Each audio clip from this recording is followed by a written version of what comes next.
Assalomu alaykum azizlar. Bugun sizlar bilan chaqaloqlar sariqligi haqida gaplashamiz. Bilasizlar, chaqaloqlar sariqligi bu asorat beruvchi kasallik, ya'ni nevrologik kasalliklarning ko'pini sariqlik oqibatida kelib chiqadi. Ko'pchilik bunga e'tibor bermaydi. Cho'zilib, 2 oy, 2 oydan oshib ketgan sariqliklarda keyin ertangi kunda asoratlar, nevrologik muammolarga ko'p olib keladi. O'shaning uchun buni vaqtida natijasini olib, ya'ni tekshiruvlardan o'tkazib, uni davo choralarini ko'rish kerak. Biz videolar qo'yganmiz sariqlik haqida. Endi hozir zamon rivojlanyapti, yana yangiliklar kelib chiqyapti. Chaqaloqlarni sariqligini aniqlash bu analiz orqali qilinadi, ya'ni bilirubin miqdorini ko'riladi. Bu chaqaloq 3 kunlik, 5 kunlik yoki 10 kunlik, hatto 1 oylik chaqaloqlari muammosi uni qon analiz olish, ya'ni tomirdan qon olish hozirgi kunda juda muammo. Buni eng zo'r yechimi bilasizmi? Biz buni olib kelganmiz, ya'ni o'z klinikamizga. Endi sizni farzandingizni hech qachon tomirini teshmaymiz. Tomirini teshmasdan turib, oddiygina mana shu apparat orqali shunday mana qo'liga shunday qo'yamiz. Shunday chiqarib beradi. Bunda yig'na bo'lmaydi, teshmaydi bolani.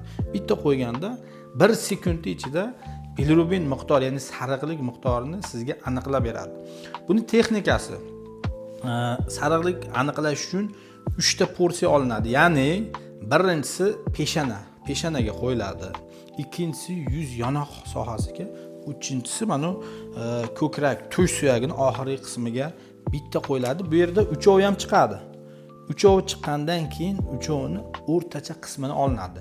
Yoki mana shu o'rtadagi qismini yoki uchovini qo'shib turib bo'lganda 3 ga bunda chiqadi o'rtacha miqdori. O'shanga qarab lecheniya boshlanadi. Hozirgi kunda sariqlik tushiruvchi dorilar bor. Unda uni nomini aytmay reklama bo'lib qolmasin. Biz ham oldin shuni yozib berardik. 1 oyga, 2 oyga ichasiz dorini, chaqaloqni ichish qiyin. Shuning uchun fotolampalar chiqqan hozir.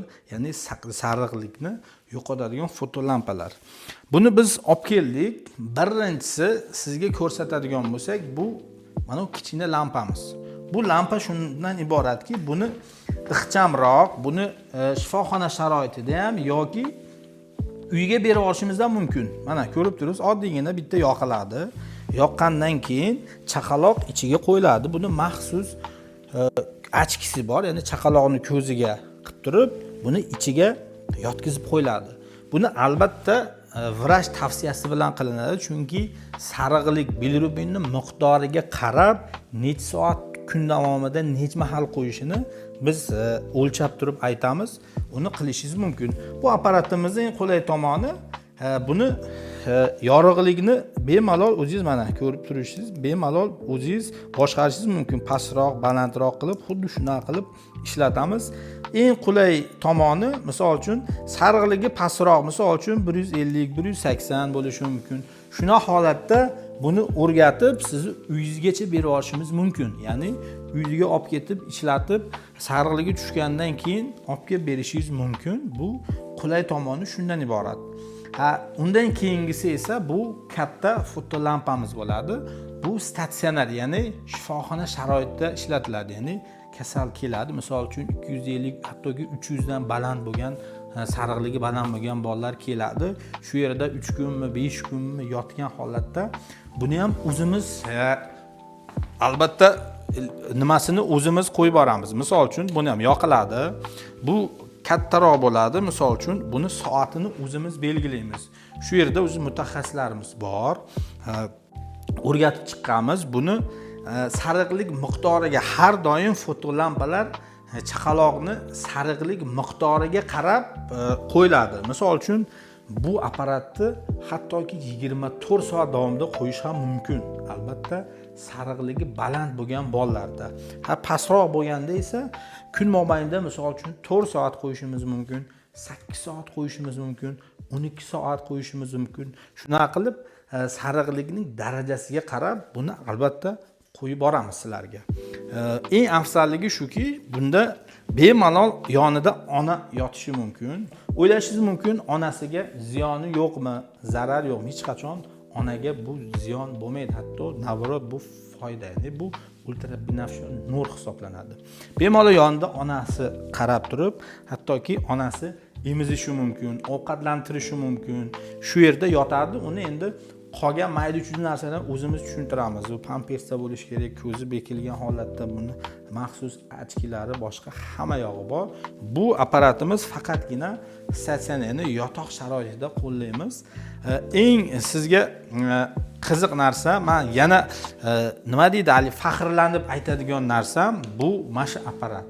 Ya'ni bu chaqaloqni teshmasdan turib 1 sekund ichida sizga bilirubinni hisoblab beradi. Ko'pchilik aytishi mumkin, bu to'g'ri chiqaradimi, yo'qmi?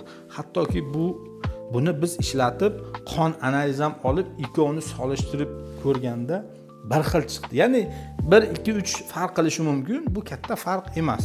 Chunki bilirubinda katta miqdorlar chiqib ketadi. Eng zo'r narsa bu umuman chaqaloqni hatto yig'latmasdan, infeksiya tushirmasdan, teshmasdan turib, shunday bitta qo'yganingizda 1 sekund ichida bu yerda bilirubin miqdorini chiqarib beradi. Ana endi sizlarga buni narx-navosi qana bo'ladi? Narx-navos birinchisi bilirubinni aniqlash. Bu bitta ko'rib berishimiz 100 ming so'm bo'ladi. Teshmasdan. Bilasiz, bilirubinni aniqlash menimcha hozir laboratoriyalarda kamida 150-200 ming atrofida. Bu bola teshiladi va undan tashqari natijasi kamida 3-4 soatda chiqadi. Farqini ko'ryapsizmi? Bitta qo'yasiz, 1 sekundda chiqadi, bola jarohat olmaydi. Ikkinchisi, bu kichkina lampamiz. Ya'ni bu lampamizni uyga berib yuboradigan bo'ladigan bo'lsak, albatta buni ham bilirubin miqdoriga qarab, ya'ni o'zimiz o'lchab chizib beramiz. Kuniga bir mahal qo'yadigan bo'lsa 50 ming so'm kuniga. Agar 2 mahal qo'yadigan bo'lsa 80 ming so'm bo'ladi. Kuniga 80 ming so'm olib ketasizda, misol uchun sizda 3 kunda yoki 5 kunda yoki 1 haftada o'zingizga sezilarli darajada sariqlik kamayadi. Misol uchun yuzdagi, badandagi ko'z sklerasi ichidagi sariqlar yo'qolgandan keyin bemalol olib kelib beraverasiz. Bu shunaqa narxda bo'ladi. Bu apparatimiz esa bu faqat klinikamizda. Misol uchun chaqaloqni sariqligi 250-300 undan baland bo'lsa, olib kelasiz. O'zimizni nazoratimizda 3 kunmi, 5 kunmi yoki 1 haftami sariqligi pasayguncha kelib shu yerda davolanib ketishingiz mumkin. Bunda esa o'sha 3 kunlik 3 mahal ovqati, vrach nazorati, buni o'lchash ham uni ichida ketadi. Kamida 3 marta o'lchanadi. Ya'ni boshida 2-3 kundan keyin albatta oxirgi kun ham o'lchanadi. Hammasi ichida kunlik ovqatlari bilan 250 ming so'm. Ya'ni misol uchun siz 5 kun yotdingiz, 5 kunning ichida fotolampa, uni bilirubinni o'lchash, 3 mahal ovqati hammasi bo'lib kuniga 250 ming so'm bo'ladi. Ana endi sizda savol bo'lishi mumkin, hali sariqlik yo'qolmagan, ya'ni xirurgik muammolar bo'ladigan sariqlikda albatta chaqaloqlar xirurgiya uchrashingiz kerak. Chunki bu sariqlik unga bog'liq bo'lmagan yoki jigardagi muammolar yoki operatsiya qiladigan muammolar ham bor. Buni bilasiz. O'shanda bolajonimiz sarg'ayib ketadi. Uni holatda albatta biz uni ko'rib yoki o'zingiz biladigan bo'lsa, uni xirurglarga maslahat qilib, keyin kelib olishingiz mumkin. Ko'p shuna holat bo'ladi. Misol uchun sariqlik, chaqaloqlik sariqlik emas, misol uchun patologik sariqliklar yoki jigari o'zidagi o'zgarishlar hisobiga xirurgik o'zgarishlar bo'lsa, buni tavsiya bermaymiz. Qachonki o'sha xirurg jarroh sizga ruxsat bersa, olavering desa, kelib bundan ham foydalanishingiz mumkin. Albatta buni o'zimiz tushuntirib boramiz sizlarga. Sizlarga agar shuna ma'lumotlarimiz, shunaqa xizmatlar kerak bo'lsa, pastga albatta nomerlar qoldiramiz. Telefon qilib bog'lanib, albatta buni soni cheklangan. Albatta telefon orqali bilib kelishingiz kerak. Chunki bu apparatimizdan hozirda 2 dona bor. Kichkinamizda hozir kunda 4 dona bor, ya'ni uyga beradigan apparatimiz. Uni bog'lanib turib, misol uchun bo'shagan paytda olib ketishingiz mumkin buni, yoki bu apparatimiz bo'shaganda kelib shu yerda yotib lecheni olishingiz mumkin. Sizlarga ma'lumotlarimiz qiziq bo'ladigan bo'lsa, agar sizni farzandingiz yoki qarindosh urug'ingiz, tanishingizda shunaqa sariqlik bilan muammo bo'ladigan bo'lsa, bemalol murojaat qilishingiz mumkin. Azizlar, iltimos deymizmi? Shu videolarimiz ko'p odam ko'rish uchun albatta podpisatsiya qilib, layklar bosib, kommentariyasiga yozing. Bu ma'qulmi, yo'qmi? Ayniqsa mana apparatimiz sizga yoqdimi, yo'qmi? Undan tashqari sizga yana ma'lumotlar kerak. Shu tibbiy ma'lumotlar kerak bo'ladigan bo'lsa, qiziqarli mavzular bo'lsa, kommentariyaga yozib keting. Biz keyingi videolarni o'sha kommentariyaga qarab turib, eng ko'p yozilgan mavzuni sizlarga olib chiqamiz. Sog' bo'ling, omon bo'ling.